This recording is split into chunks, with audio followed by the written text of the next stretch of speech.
భావిస్తూ ఈరోజు ప్రజలను చైతన్యవంతం చేస్తూ వారు చేస్తున్న అన్యాయాలని మనం ఎండగట్టేందుకు ఇవాళ ఇక్కడ సమావేశమయ్యారు.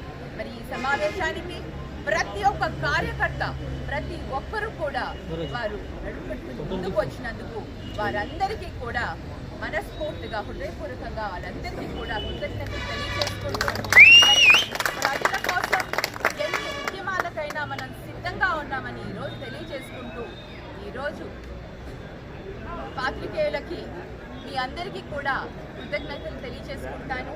ఈరోజు మరి ఆఫీసర్లకి మా వినతి పత్రం ఇచ్చేందుకు ఇక్కడికి రావడం జరిగింది.